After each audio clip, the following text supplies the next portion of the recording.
ॐ श्रीगणेशाय नमः। हरिः ॐ गणानान्त्वा गणपतिं हवामहे प्रियाणान्त्वा प्रियपतिं हवामहे निधीनान्त्वा निधिपतिं हवामहे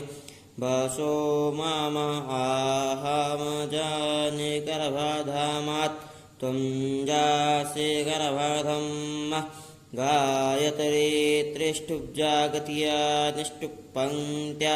साह बृहत्यश्नेहा काकुत्सोचिभिः सम्यन्तु तवा द्विपादाजाश्च तुक्पादा श्रीपादाजाश्च खट्पादाः विच्छन्दाजाश्च छन्दाः सूचिभिः सम्यन्तु तवा सहस्तोमाः सह छन्दसा आवृताः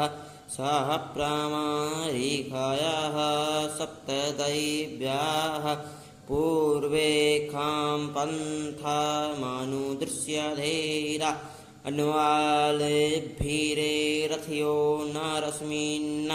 जजाग्रतो दूरमुदयति दैवन्तादुसुप्तस्य कथयति दूरङ्गामन् ज्योतिकां ज्योतिरेकन् तन्मे मनः शिवसङ्कल्पमस्तु येन कर्माण्यपाशो मणिखिलो जगने क्रीडवन्ति विदथे क्षुधिराः यत्पूर्वं यक्षमन्तः प्रजानां तन्मे मनः शिवसङ्कल्पमस्तु यत्प्रज्ञानमुत चेतो धृतिश्च ज्योतिरन्तरामृतं प्रजासु यस्मान्नरेते किञ्चन कर्म क्रियते तन्मे मनः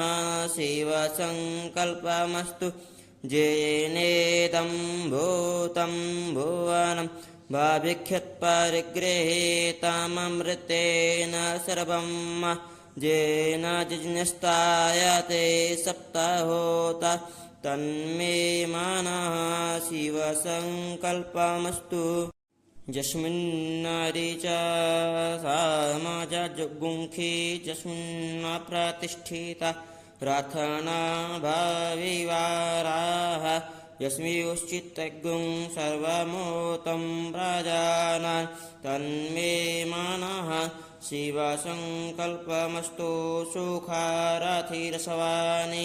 जन्मानुख्यान्ने नीयते भेषुभिर्वाजिन एव हृत्वा तिष्ठन् यज्जिरं जाविष्ठन् तन्मे मनः शिवसङ्कल्पमस्तु। हरिः ॐ।